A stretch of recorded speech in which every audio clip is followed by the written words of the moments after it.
అదే మాదిరిగా పదే పదే చెప్పిన అబద్ధాన్ని తిప్పి చెప్పడం, పేపర్లో రాయడం, టీవీలో చూపించడం, బ్లూ మీడియాలో అదే ప్రచారం చేయడం.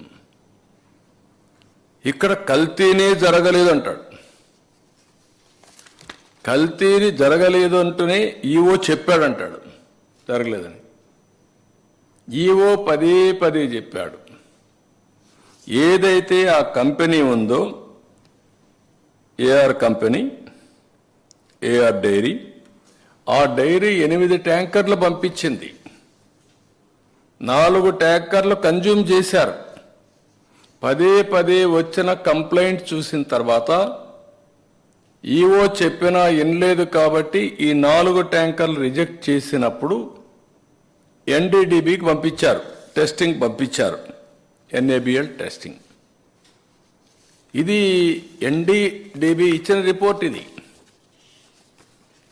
మేము తయారు చేసిన రిపోర్ట్ కాదు. ఇది క్లియర్గా ఎన్డీడీబీ రిపోర్ట్ ఇస్తే ఆ రిపోర్ట్ను తప్పుపట్టేట్టుగా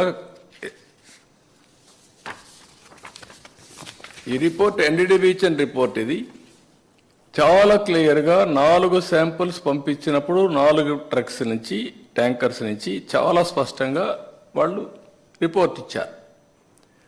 ఆ రిపోర్ట్ని బయట పెట్టకపోతే రేపు బయట వస్తే మేము హైడ్ చేసినట్టు కాదా, తప్పు చేసినట్టు కాదా? భగవంతుడు మమ్మల్ని క్షమిస్తాడు? ఓకే, ఇది జరిగింది. జరిగిన తర్వాత మీరేం చెప్పాలి? నేను అడుగుతున్నా, ఇది జరగలేదు అని ఎట్లా చెప్తున్నా నువ్వు? అదే సమయంలో మీరు ఒకసారి చూస్తే ఇవి జరిగింది, ముందు జరిగింది ఆగస్టు 10 తర్వాత పవిత్ర ఉత్సవాలు చేస్తారు వాళ్ళు.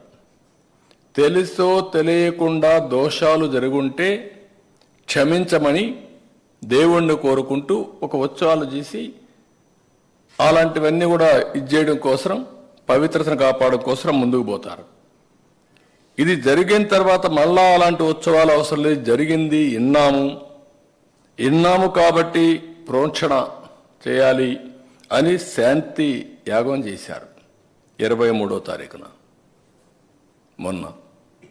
ఇవన్నీ జరిగితే పదే పదే ఈవో చెప్పలేదు అనే విధంగా ఈవో ఎక్కడ చెప్పలేదండి? నేను తప్పు చేశానని మాట్లాడుతున్నాడు. నేను ఎక్కడ తప్పు చేశానండి?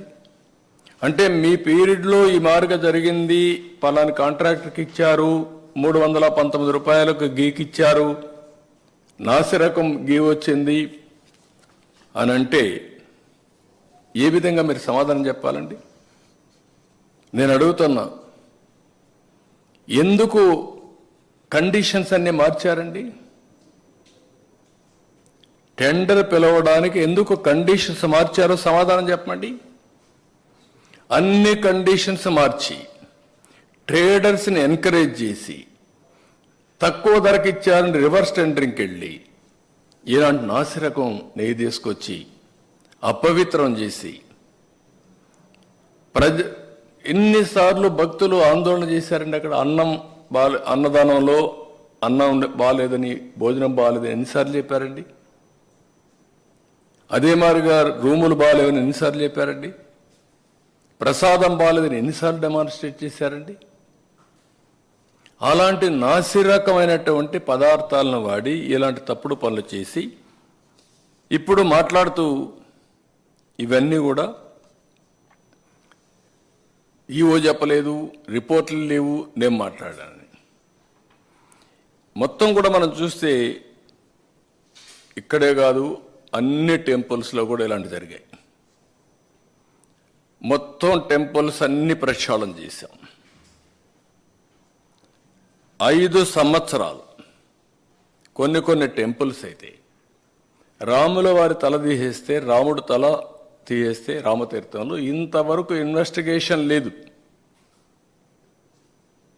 అంతర్వేదిని రథం తగలబెడితే ఇంతవరకు ఫైండింగ్స్ లేవు.